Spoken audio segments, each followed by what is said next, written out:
كسرت أجل قدامي تاين قرأت بالله سوفان دايم قرأت نرى نرى دامي لما خاي خدي قالت أنا تكون قصنا سنقال شنكاو من أنا بدس دبتين أشارت أنا فكرت هنكاو ساعات ما بي إسكسا ساعات ما بي وصوات نرجع تشوفه قرأ كان كيتي سدابة في ديان نأجل دايم قرأت نرى دايم نرى قرأت أيه تفيتي يا مال ما لك أزقد تفيتي نانجرين أزقد نرى ما لك كان فاجفد ما لك كان فاجفد ما لك أنت ما لك أنت سيبوني نفاجئ أي تبدي نفاجئ أيوة كسي ما تستري نيا دم سيرجتا سيرجا تستري نيا لك كنا جنك إت سجنك على كنا جود سيجودان أستري نيا ما تفهم ما ما سنتك كنا سيجاي ما نكيش دبان ما نكينا من بيني ذلك نعم ما فوقرا إلا أفتو nama jabaatee ofirraa eegiyoon ta'in baay'ee ishiin gochaan ishiin gootu guutuun gochaa sheexanaati gochaa intala namaa sontaaniin gochaa bada gochaa jinni waatu keessaa akka waan godhi jedhimniti lolti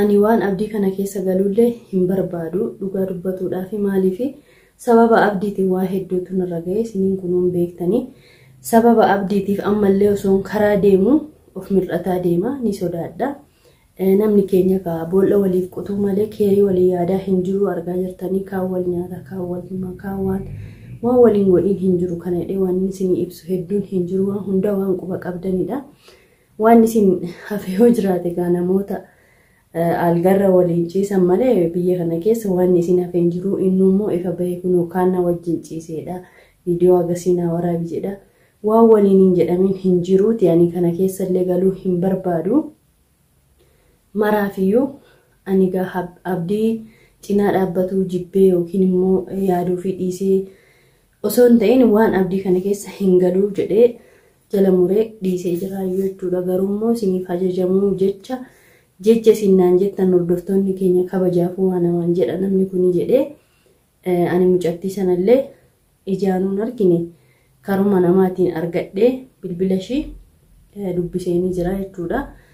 mucattii angaatu jedhani ka amma zaalikaan olii gadi raasaanii jirtu kana anatu fixaa waan kiyyaa waan abdii jidduu akka namni galuun barbaadu ani karaa mataa kiyyaan xumuruufi fedha karaa ofii kiyyaa fixee isa agarsiisuu fedha isa gammachiisuu fedha naan jette ayyee homaa rakkoon tokko hin jiru dheen harka keessaa kaafadhe malee waan isin naan jettan kana osoo argiin dhabee miti ani komantii namaa akkuma yeroo baay'ee isin jedhuun hin dubbisaan ilaala waan na fayyadutti fayyadama waan na fayyadnes biruma taraa jechuudha kanaaf iyyuu kun argaa jirtanii zaalikaan kaleerree viidiyoo gadhiisan sanarratti ofii ragaafitti baa jirti zaalikaa jechuun zaalimadha namaa miti mujriimadha siiyuu akkasiin taatutti ofumaaf ragaafitti baate keessumaa akka waaqaaqaa jiranii tokko beektanii akkas haasa'aa jirti.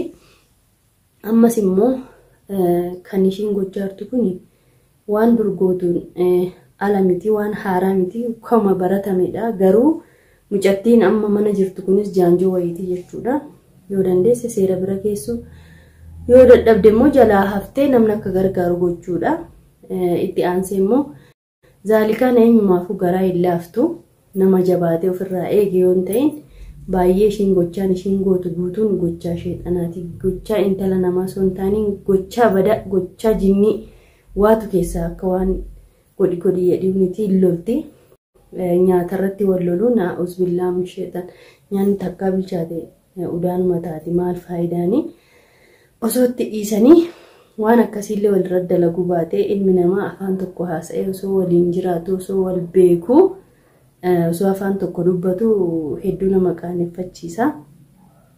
Egaa mucattii nama nyaataaf boossi nyaanni homaa miti lubbuun kee yoo nagaadhaan achi bahee bareeda nyaanni yoo sitti hafe homaa miti siiriidhaan siilaatuu dandeessi summii sitti godhuu dandeessi akkuma abdii fa'aa gochaa turte.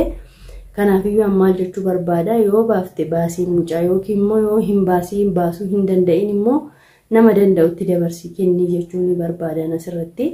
yookiin immoo zaalikuma kana seeratti kennii jechuun ni barbaada ishiin gaafa duraarraa mormiti ani dubartoonni miti mana abdii kana dhufan hundi isaanis mataan nagaan dalagunatti fakkaata yoona abshaalummaa hin qaban mucattiin ammaa kunis gowwaa wayiti jimdeettee ishii karatti kaballaan ija keessa gadi hin baaftu zaalikuma sana yookiin immoo poolisatti fidu garummoo ishiin kunis maal kiyya jettee fiddi ishiin sunis maal kiyya jettee fiddi hedduu ulfaataadha.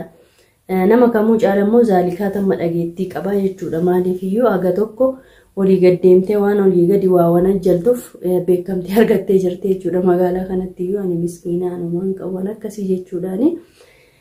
Kanaaf iyyuu an akkanatti fakkaatutti zaalikaan hundi kunu rakkoo guddaa qabdi jechaadha. Gammaatu abdiirra gaafa feete limmettee baddee gaafa feete immoo deebitee dhufti. Furtuu mana kee jijjiirradhu yaa abdii. Dubartoota adda addaa mana kee fidiin yaa abdii. Waan nuti hin jedhiin hin jiru. Egaa abbaarra kan ofiif yaadu jiraare hin jiru. Yoo namni waan sinitti hin dhagayin yoo ofii keessanii waan beekin miidhamaan eenyudha abbuma jechuudha. Deebi'ee amma gaa abdii kan hiisistee jirtu ishuma. Deebitee immoo kan mudiis qabattu ishuma. Allahu alamani waan dubbadhu tokko hin qabu. Waan abdii kanaa isinuu argaa jirtu. Beera bakka inni guuruus hin beeku. Bakka isa beekaniis hin beeku. So beeruma immoo rogaa qabdu tokko nama aqlii qabaattee isa gargaartee isa cinaa dhaabbattu taate isa naman aarsu. Waan kanaan baay'eellee haasa'uun barbaanne hedduu tokko na dabbaree hedduu tokko na jibbisiisee rabbi keerii haa godhu hordoftootaaf kabajamtoota keenya. Ijoolleen keenya waan akka ta'anan hin beekuun kan akka Sa'iduu, kan akka Hajjii, kan akka Abdii, kan akka Raahel gaafa duraa yoo ni yaadattu ta'e nutiin kuni Roozaan fa hunduu yaani ijoolleen yuutuubarri biyya kana walii galanii waan nama barsiisu, waan nama bohaarsu waan akkasii dalagaa turre. Amma immoo hunduu walii garagalee kaan gara haasidatti, kaan gara shirkiitti, kaan gara jinniitti bichaan hin beeku. Hunduu nama dhiba. Kana jedhanii ibsuun nama dhiba. Akkuma argitani kaa obboleessi keenya Sa'iduunis viidiyoo gadhiise irratti yoo hubattaniittu ta'e hubattaniittus immoo naa olitti jedhee abdii qaba. Roozaan akka nama sheexaanni irra jiru godhataa jirti. Gaafa duraarraallee irraa dubbanneerra ammallee immoo ani waan hin taanes haasa'uun barbaadu jechuudha. Amma ijoolleen hedduun Sumayyaatu maraachii jechaa jiranii. Kan maraachi rabbuma beeka. Nu ijaanin agarree shakkii fi waa arguun tokko miti. Shakkiin shakkuma, arguunis arguma. Kanaafiyyuu ani waan akkasiillee haasa'us hin barbaadu. Maaliifiyyuu gaafa duraas itti himnaan ani itti namanu, shirkii itti namanu maalidha jettee kan hedduu tokko dhaadataa tures ishumadha. Ammas immoo kun akka nama mataan hin dalagne ka godhataa jiru ishiidha. Ani ka naan liqimsamne waan hunduu waansaa walla harkaa dhahee jira akka yaada kiyyaatti. Kanaafiyyuu rabbi nama dhibames haa fayyisu, nama aqlii isaa dhabes aqliitti haa deebisu jechuu barbaada. Nama kana gorsinees dadhabne. Roozaanis ol baatee kun viidiyoo gadhiiftee agartanii jirtu. Nama arrabsaa turte deemaa Sa'iditti heerumaa abbaan feetan jette. Namni kun egaa waanuma keerii hawwuufiidha malee waan badaaf kaasinatti hin fakkaatu. Ana kanaa dabalatee osoo isaan waliin ta'anii jedhee baay'ee tokko gammadaa ture. Kun immoo yoo hafe somaa jechuun miti nama arrabsu yookiin nama quuxessuun kunis hin barbaachisu. Roozaan nama kabajaa qabdu, miskiinadha, nama gaariidha. Egaa waan taatellee namaan loltus hin beekamu yookiin namni kun sammuun isaa mashquula ta'e gaafa aare namni waa dubbatu hin beeku. Garuu sooshaal miidiyaa irratti ol ba'anii nama kanaan loluun hedduu naaf hin liqimfamne. Ifamallee naaf godhaati. Ishiinis amma sirrii hin jirtu. Wallaahi ani akkanachi ilaaletti waan akka waan jinnii wayii mataa jiruuti. Waan morma sirra jirus sirraa baafna jennaan. Hin diddee dhiifama garuu asirratti ani xiqqoo ishiillee Sa'idoon illee dogoggora ni qabaa jedhee yaadaadha. Waan har'aa kanarratti kana duraa dhiisa kana duraa isumadha miidhamaanii.